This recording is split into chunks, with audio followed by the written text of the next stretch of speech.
بسم الله الرحمن الرحيم. الحمد لله الذي أنزل على عبده الكتاب ولم يجعل له عوجا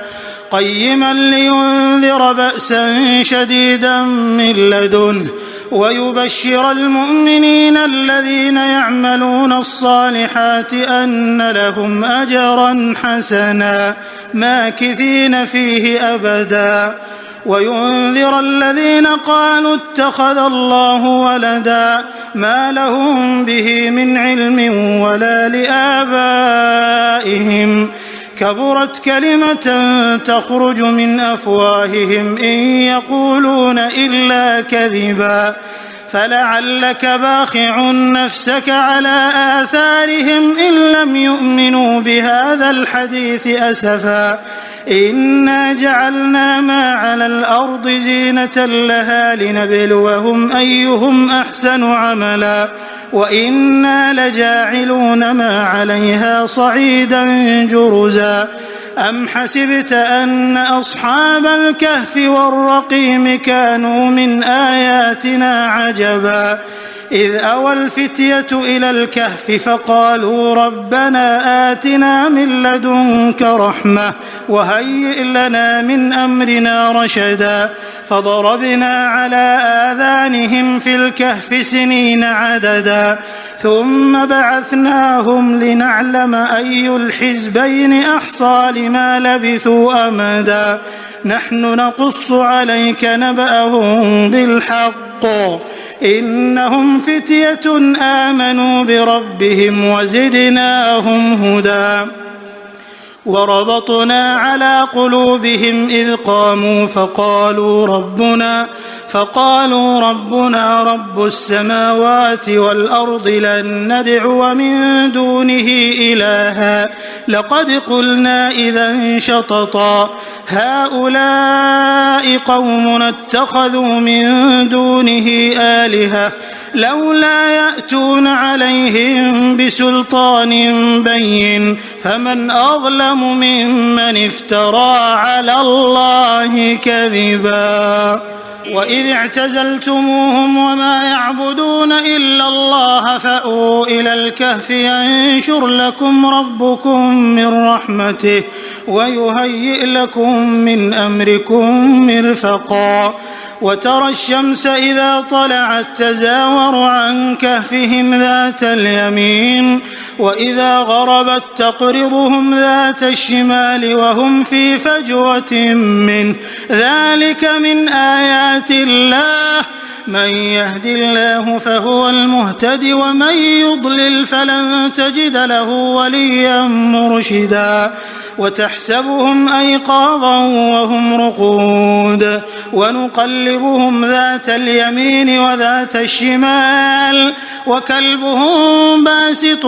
ذراعيه بالوصيد لو اطلعت عليهم لوليت منهم فرارا ولملئت منهم رعبا وكذلك بعثناهم ليتساءلوا بينهم قال قائل منهم كم لبثتم قالوا لبثنا يوما أو بعض يوم قالوا ربكم أعلم بما لبثتم فابعثوا أحدكم بورقكم هذه إلى المدينة فلينظر أيها أزكى طعاما فليأتكم برزق منه وليتلطف ولا يشعرن بكم أحدا إنهم إن يظهروا عليكم يرجموكم أو يعيدوكم في ملتهم ولن تفلحوا إذا أبدا وكذلك أعثرنا عليهم ليعلموا أن وعد الله حق وأن الساعة لا ريب فيها إذ يتنازعون بينهم أمرهم فقالوا ابنوا عليهم بنيانا ربهم أعلم بهم قال الذين غلبوا على أمرهم لنتخذن عليهم مسجدا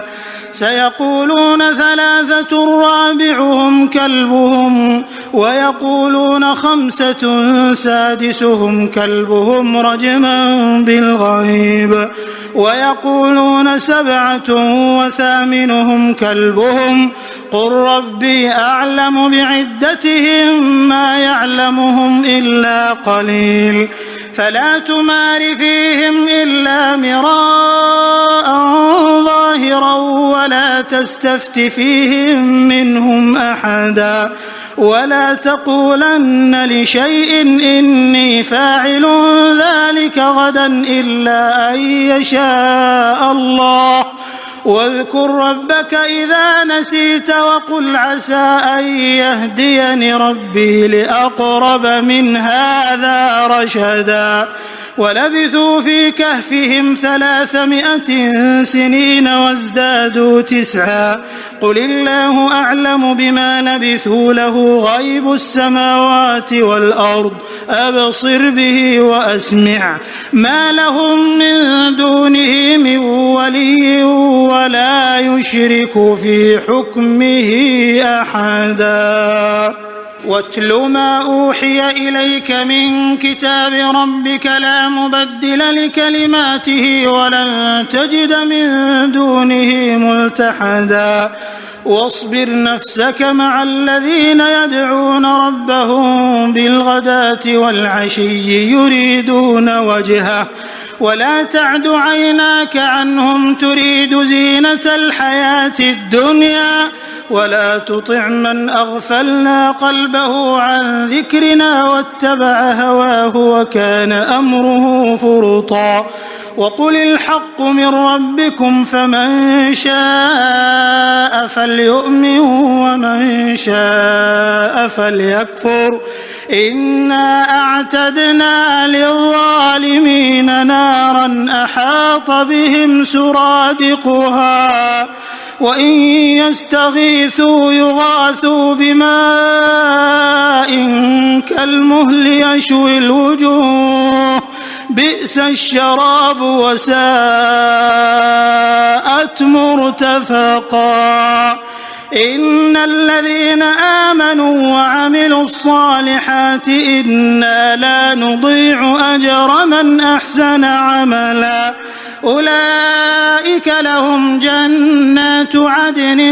تجري من تحتهم الأنهار يحلون فيها من أساور من ذهب ويلبسون ثيابا خضرا من سندس واستبرق متكئين فيها على الأرائك نعم الثواب وحسنت مرتفقا واضرب لهم مثل الرجلين جعلنا لأحدهما جنتين من أعناب وحففناهما بنخل وجعلنا بينهما زرعا كلتا الجنتين آتت أكلها ولم تظلم منه شيئا وفجرنا خلالهما نهرا وكان له ثمر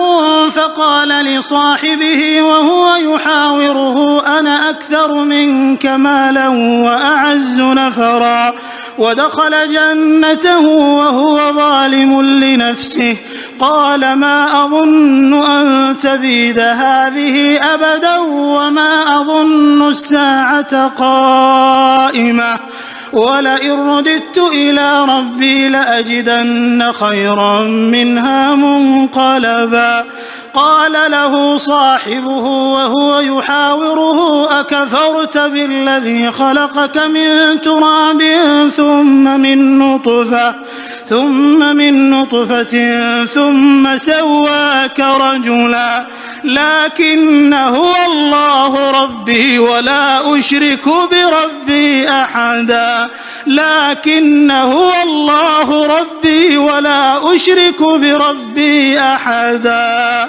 ولولا إذ دخلت جنتك قلت ما شاء الله لا قوة إلا بالله إن ترني أنا أقل منك مالا وولدا فعسى ربي أن يؤتيني خيرا من جنتك ويرسل عليها حسبانا من السماء فتصبح صعيدا زلقا أو يصبح ماؤها غورا فلن تستطيع له طلبا وأحيط بثمره فأصبح يقلب كفيه على ما أنفق فيها وهي خاوية على عروشها ويقول يا ليتني لم أشرك بربي أحدا ولم تكن له فئة ينصرونه من دون الله وما كان منتصرا هنالك الولاية لله الحق هو خير ثوابا وخير عقبا واضرب لهم مثل الحياة الدنيا كماء أنزلناه من السماء فاختلط به نبات الأرض فأصبح هشيما تذروه الرياح وكان الله على كل شيء مقتدرا المال والبنون زينة الحياة الدنيا والباقيات الصالحات خير عند ربك ثوابا وخير أملا ويوم نسير الجبال وترى الأرض بارزة وحشرناهم فلم نغادر منهم أحدا وعرضوا على ربك صفا لقد جئتمونا كما خلقناكم أول مرة بل زعمتم أن لن نجعل لكم موعدا ووضع الكتاب فترى المجرمين مشفقين مما فيه ويقولون يا ويلتنا ما لهذا الكتاب لا يغادر صغيرة ولا كبيرة إلا أحصاها ووجدوا ما عملوا حاضرا ولا يظلم ربك أحدا وإذ قلنا للملائكة اسجدوا لآدم فسجدوا إلا إبليس كان من الجن ففسق عن أمر ربه أفتتخذونه وذريته أولياء من دوني وهم لكم عدو بئس للظالمين بدلا ما أشهدتهم خلق السماوات والأرض ولا خلق أنفسهم وما كنت متخذ المضلين عضدا ويوم يقول نادوا شركائي الذين زعمتم فدعوهم فلم يستجيبوا لهم وجعلنا بينهم موبقا ورأى المجرمون النار فظنوا أنهم مواقعوها ولم يجدوا عنها مصرفا ولقد صرفنا في هذا القرآن للناس من كل مثل وكان الإنسان أكثر شيء جدلا وما منع الناس أن يؤمنوا إذ جاءهم الهدى ويستغفروا ربهم إلا أن تأتيهم سنة الأولين أو يأتيهم العذاب قبلا وما نرسل المرسلين إلا مبشرين ومنذرين ويجادل الذين كفروا بالباطل ليدحضوا به الحق واتخذوا آياتي وما أنذروا هزوا ومن أظلم ممن ذكر بآيات ربه فأعرض عنها ونسي ما قدمت يداه إنا جعلنا على قلوبهم أكنة أن يفقهوه وفي آذانهم وقرا وإن تدعهم إلى الهدى فلن يهتدوا إذا أبدا وربك الغفور ذو الرحمة وربك الغفور ذو الرحمة لو يؤاخذهم بما كسبوا لعجل لهم العذاب بل لهم موعد لن يجدوا من دونه موئلا وتلك القرى أهلكناهم لما ظلموا وجعلنا لمهلكهم موعدا وإذ قال موسى لفتاه لا أبرح حتى أبلغ مجمع البحرين أو أمضي حقبا فلما بلغا مجمع بينهما نسيا حوتهما فاتخذ سبيله في البحر سربا فلما جاوزا قال لفتاه آتنا غداءنا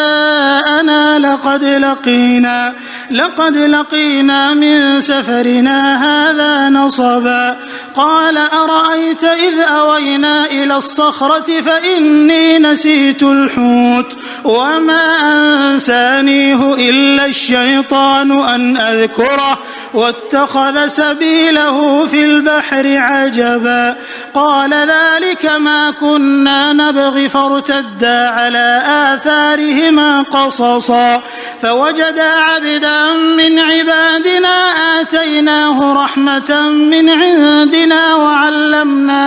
وعلمناه من لدنا علما قال له موسى هل أتبعك على أن تعلمني مما علمت رشدا قال إنك لن تستطيع معي صبرا وكيف تصبر على ما لم تحط به خبرا قال ستجدني إن شاء الله صابرا ولا أعصي لك أمرا قال فإن اتبعتني فلا تسألني عن شيء حتى أحدث لك منه ذكرا فانطلقا حتى إذا ركبا في السفينة خرقها قال أخرقتها لتغرق أهلها لقد جئت شيئا إمرا قال ألم أقل إنك لن تستطيع معي صبرا قال لا تؤاخذني بما نسيت ولا ترهقني من أمري عسرا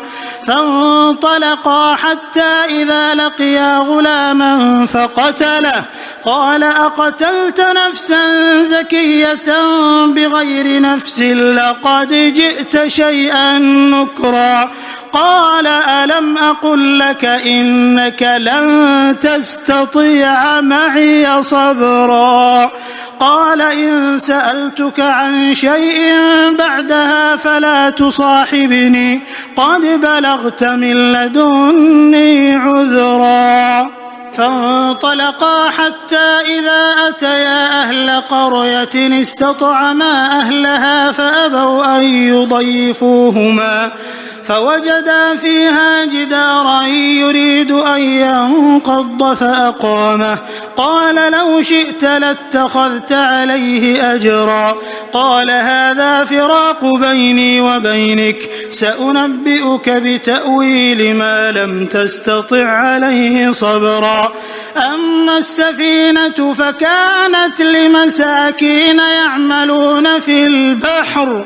أما السفينة فكانت لمساكين يعملون في البحر فأردت أن أعيبها وكان وراءهم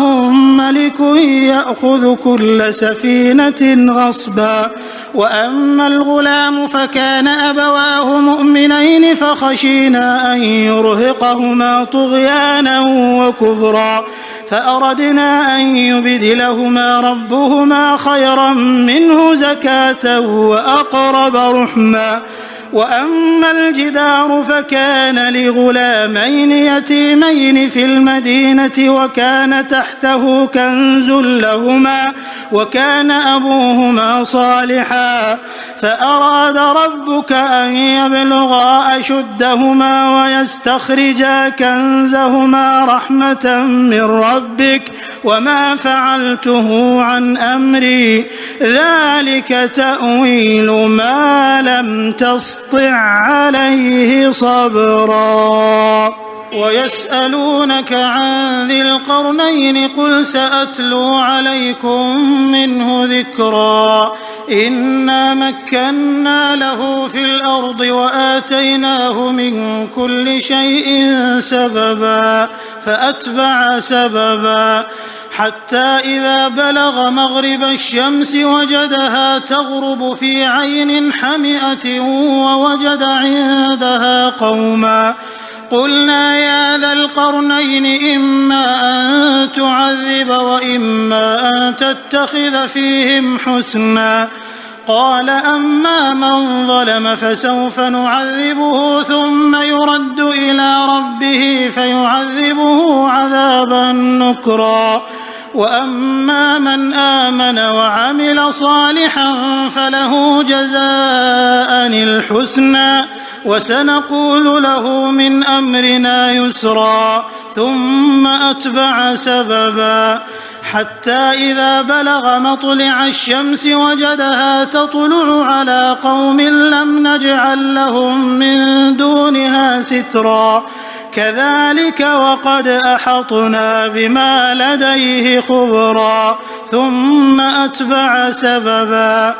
حتى إذا بلغ بين السدين وجد من دونهما قوما لا يكادون يفقهون قولا قالوا يا ذا القرنين إن يأجوج ومأجوج مفسدون في الأرض فهل نجعل لك خرجا على أن تجعل بيننا وبينهم سدا قال ما مكني فيه ربي خير فأعينوني بقوة أجعل بينكم وبينهم ردما آتوني زبر الحديد حتى إذا ساوى بين الصدفين قال انفخوا حتى إذا جعله نارا قال آتوني أفرغ عليه قطرا فما استطاعوا أن يظهروه وما استطاعوا له نقبا قال هذا رحمة من ربي فإذا جاء وعد ربي جعله دكاء وكان وعد ربي حقا وتركنا بعضهم يومئذ يموج في بعض ونفخ في الصور فجمعناهم جمعا وعرضنا جهنم يومئذ للكافرين عرضا الذين كانت أعينهم في غطاء عن ذكري وكانوا لا يستطيعون سمعا أفحسب الذين كفروا أن يتخذوا عبادي من دوني أولياء إنا أعتدنا جهنم للكافرين نزلا قل هل ننبئكم بالأخسرين أعمالا الذين ضل سعيهم في الحياة الدنيا وهم يحسبون أنهم يحسنون صنعا أولئك الذين كفروا بآيات ربهم ولقائه فحبطت أعمالهم فلا نقيم لهم يوم القيامة وزنا ذلك جزاؤهم جهنم بما كفروا واتخذوا آياتي ورسلي هزوا إن الذين آمنوا وعملوا الصالحات كانت لهم جنات الفردوس نزلا خالدين فيها لا يبغون عنها حولا قل لو كان البحر مدادا لكلمات ربي لنفد البحر قبل أن تنفد كلمات ربي ولو جئنا بمثله مددا قل إنما أنا بشر مثلكم يوحى إلي أنما إلهكم إله واحد فمن كان يرجو لقاء ربه فليعمل عملا صالحا فليعمل عملا صالحا ولا يشرك بعبادة ربه أحدا.